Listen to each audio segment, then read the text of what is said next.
Samajwadi party के राष्ट्रीय अध्यक्ष अखिलेश यादव ने उत्तर प्रदेश की डबल इंजन सरकार पर कसा तंज। भुवनेश्वर में उन्होंने अपने एक बयान में कहा कि यूपी का डबल इंजन एक दूसरे के पक्ष में नहीं है, एक दूसरे से टकरा रहे हैं, साथ नहीं चल रहे, आमने सामने टक्कर मार रहे हैं। पहले इंजन टक्कर मार रहे थे, अब डिब्बे भी टक्कर मार रहे हैं। बता दें कि अखिलेश यादव फिलहाल ओडिशा के दौरे पर हैं। उन्होंने कहा कि वह पहले भी कई बार ओडिशा आ चुके हैं, लेकिन इस बार लंबे अंतराल के बाद आए हैं। इस दौरे का उद्देश्य ओडिशा में समाजवादी पार्टी की गतिविधियों को शुरू करना और पार्टी का विस्तार करना है। उन्होंने कहा कि समाजवादी पार्टी की कोशिश होगी कि ओडिशा में भी संगठन मजबूत हो और जनता से जुड़कर काम किया जाए। वह इसलिए दिया कि एक छतरी में एक साथ सबको कैसे लाया जाए, एक साथ समाज के सभी लोग आकर अपने हक और अधिकार की लड़ाई लड़ सकें। समाजवादी पार्टी ने उत्तर प्रदेश में एक नया नारा दिया पीडीए का। वो पीडीए का नारा इसलिए दिया कि एक छतरी में एक साथ सबको कैसे लाया जाए, एक साथ सबको कैसे जोड़ा जाए, एक साथ समाज के सभी लोग आकर के अपने हक अधिकार की लड़ाई लड़ सकते हैं। हमें उम्मीद है आने वाले समय में ओडिशा में भी समाजवादी पार्टी बनेगी। जो काम हम लोगों ने उत्तर प्रदेश में किया, वह काम दूसरे प्रदेशों ने भी अपनाया। चाहे वह बच्चों के लिए लैपटॉप हो, महिलाओं को प्रति माह 500 रुपए देना हो, किसानों के लिए मंडी बनाना, फ्री बिजली देना हो। जिस तरीके से उत्तर प्रदेश में हम लोगों ने अच्छे काम किए थे, वो काम दूसरे प्रदेशों ने भी अपनाए।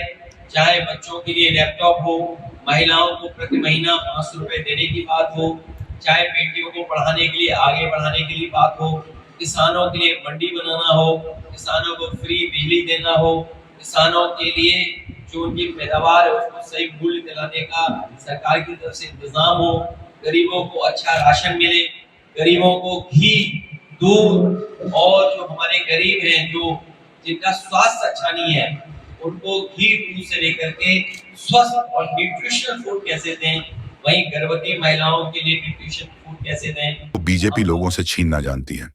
अभी इस वक्त बिल को लेकर आए हैं। ये जमीन छीनना चाहते हैं, ये कुछ देना नहीं चाहते। यूपी में आधा काम दिल्ली वाले करते हैं, थोड़ा बहुत बचा काम यूपी वाले करते हैं।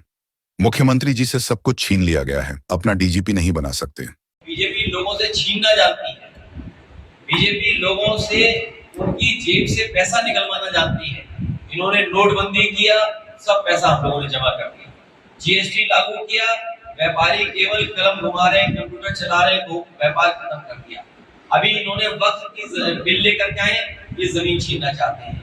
किसानों के लिए काले कानून लाना चाहते थे, उसमें भी किसानों से जमीन छीनना चाहते थे।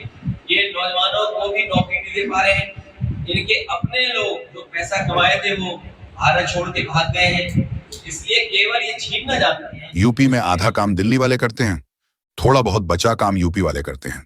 मुख्यमंत्री जी से सब कुछ छीन लिया गया है, वो अपना डीजीपी नहीं बना सकते। स्वामी विवेकानंद जी ने कहा था, हम उस देश से आते हैं जो देश हमें सिखाता है यूनिवर्सल एक्सेप्टेंस। अखिलेश यादव ने क्या कहा, आपको सुनवाते हैं। यूपी में आधा काम दिल्ली वाले करते हैं और थोड़ा बहुत काम बचा यूपी वाले करते हैं। और जब यूपी में ऐसा हो रहा है, हमारे योगी मुख्यमंत्री तो जानते हो डंडा लेके निकल पड़ते हैं। जब उनसे सब कुछ छीन लिया गया है, वो अपना डीजीपी नहीं बना सकते। अभी तक किसी स्टेट में कारवाई डीजीपी नहीं हो, उनके बिना मर्जी के एक आईएएस कमीशन ले रहा था। दिल्ली वालों ने फोन किया तो आईएएस ही भाग गया। अब यूपी वाले पकड़ ही नहीं रहे उनको। तो यूपी का तो हम जानते हैं कि वहां पर दिल्ली वाले भी कभी कभी चलाते हैं। जैसे कभी बच्चों में झगड़ा नहीं होता घर में, चैनल बदलने में, आप लोगों ने कभी कभी झगड़ा हो जाता है वो चैनल बदलने में, तो यूपी वाले जो हमारे मुख्यमंत्री को दूसरा चैनल लगाते हैं, दिल्ली वाले दूसरा चैनल लगाते हैं, फिर यूपी वाले चैनल बदलते हैं, फिर दिल्ली वाले बदल देते हैं। तो अभी आप देखेंगे उड़ीसा में भी ऐसे ही हो। स्वामी विवेकानंद जी ने कहा, और उनके जो शिकागो का भाषण था, उन्होंने ये कहा कि हम उस देश से आते हैं जो देश हमें सिखाता है यूनिवर्सल एक्सेप्टेंस, और वो धरती से हम आते हैं जो धरती हमें सिखाती टॉलरेंस, जो धर्म हमें टॉलरेंस सिखाता हो, यूनिवर्सल एक्सेप्टेंस हमें देता हो, उससे बड़ा कोई धर्म नहीं है।